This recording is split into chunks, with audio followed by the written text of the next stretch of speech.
Hi, and welcome back to the Android video series. In this video, we're going to talk about toggle buttons.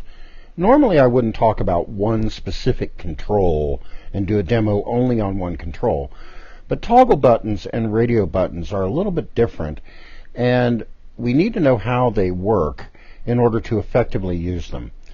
Now, toggle buttons do have a default activity, that's a bad word, I guess, a default behavior. And once we know how to hook into that behavior, it becomes much simpler to use them. So in this layout, I have two toggle buttons. I also have an image view that currently right now is hidden. So if we look at our XML, we can see that our first toggle button inside of a relative layout, our first toggle button 1, will respond to a on-click handler, button clicked. Our second toggle button does not respond to an on-click handler. The third toggle button, or the image view, is set to invisible in its Android visibility attribute. And I've also just used the drawable IC launcher, which is just the Android image, the default Android image. So now let's look at this second toggle button. We can see that we've defined two attributes, text on and text off. By default, the toggle button text is going to be on or off. So by default, the attribute Android text on is just going to be uppercase on, and the Android text off is going to be uppercase off.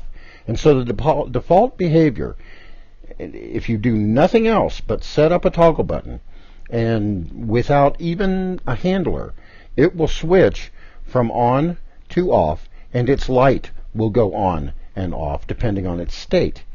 Now, if we want to change the text depending on state, we need to specify the text on and text off. And we can see that in strings XML, I've specified that button on text is 2, button off text is 1. So now looking in main activity.java, I can see my button clicked method, and I have a view, and I've just called it V here. Now, in order to get that view to be a toggle, I need to cast it as a toggle button.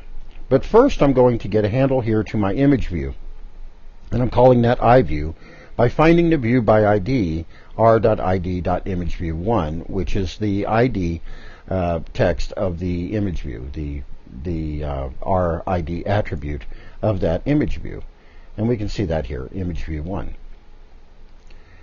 Now, because the toggle button behavior just is going to do its thing without us interfering at all I really have to do is check the state of that toggle and do something with that.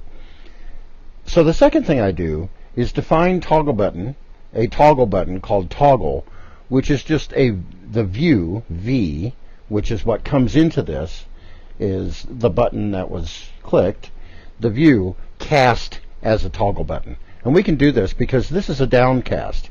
The superclass of toggle button, as the superclass of all controls, is a view. So we can downcast to a toggle button. This is fine. We would have trouble upcasting, say, to an object, but we can certainly downcast this to a toggle button.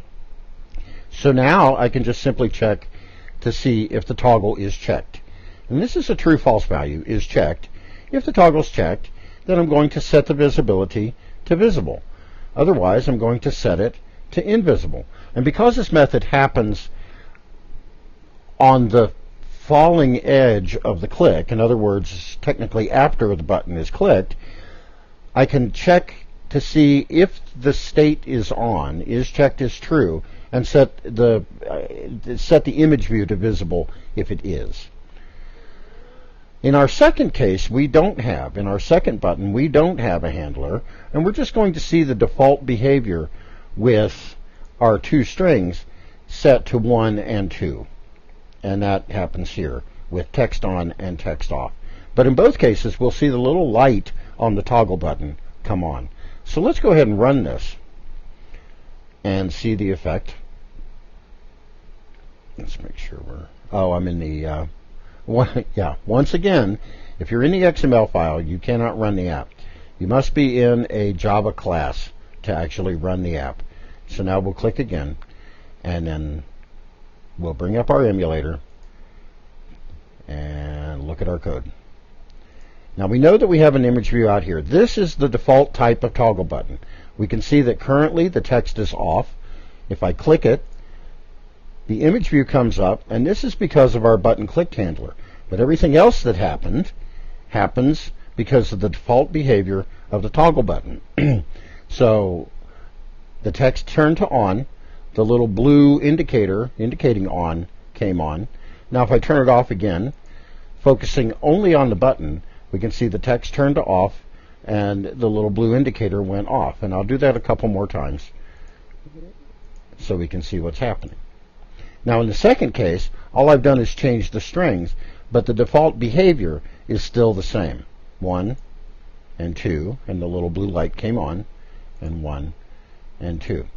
Now, the reason I cover this is because if you did not know, if you were just dragging a toggle button, you might think, oh, I've got to control all of this stuff.